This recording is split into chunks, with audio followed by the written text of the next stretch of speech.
O Espírito de Deus inspirou João a escrever esse livro com 22 capítulos, que é o livro do Apocalipse, chamado Livro das Revelações. Também escreveu 3 evangelhos, 3 epístolas e um evangelho. Falar do Apocalipse é falar de uma realidade que está se cumprindo, e nada melhor do que os dias atuais para nós refletirmos como está a nossa vida. E nós podemos afirmar que Jesus está às portas. Jesus, ele voltará para buscar o seu povo esse que tem uma marca, povo esse que tem características. Falar que é salvo, isso é muito fácil. Eu quero ver se vive como salvo, se anda como salvo. Falar que é salvo, isso é teoria. Crer é diferente. Nós vivemos em uma geração que não tem mais identificação do cristianismo. Eu não digo questão de veste, não digo questão de princípio, eu digo características que o mundo tem que ver e tem que testemunhar. A Bíblia diz no segundo livro de Reis, capítulo 4, que uma mulher por várias vezes insistiu com Eliseu, e o texto diz que ela constrangeu ele a comer pão na sua casa. E a Bíblia diz que ela fez um quarto do lado do muro, e ali colocou algumas mobílias.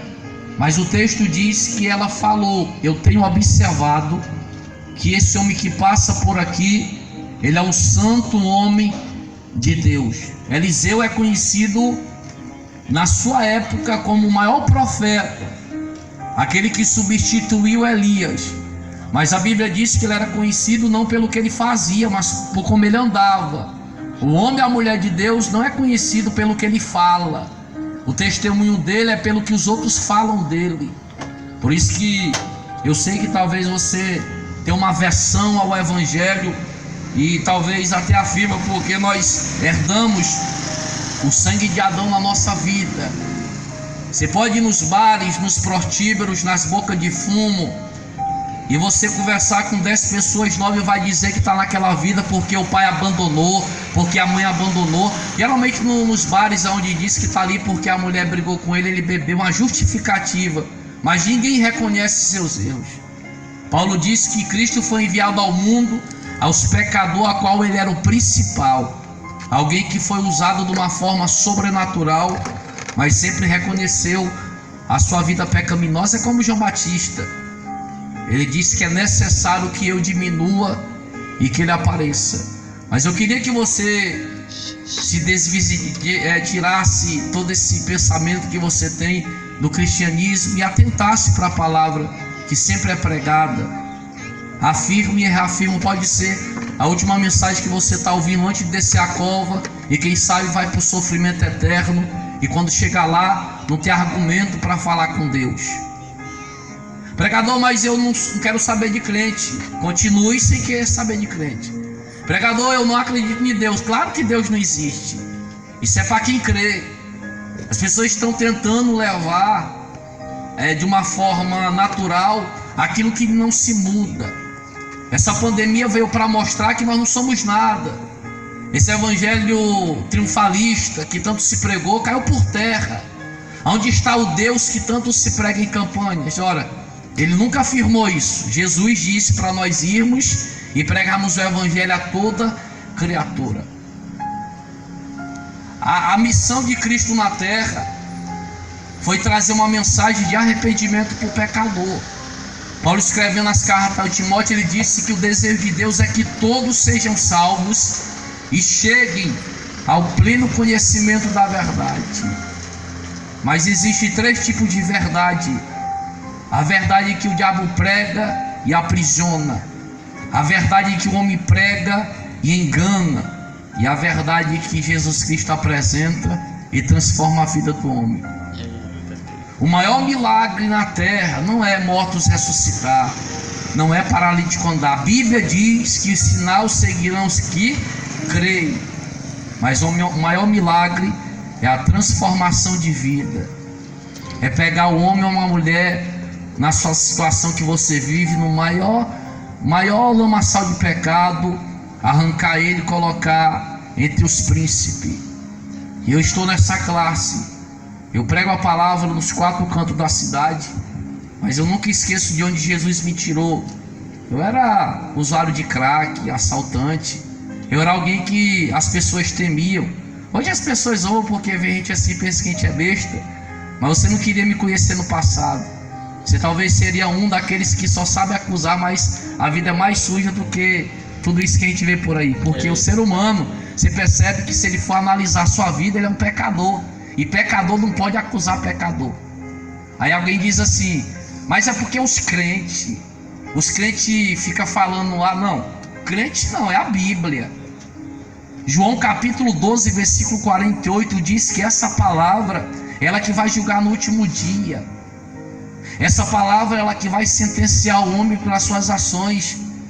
Mateus 12, 37 diz que o homem dará conta de toda palavra inútil, por elas serão absolvidos ou por elas serão condenados.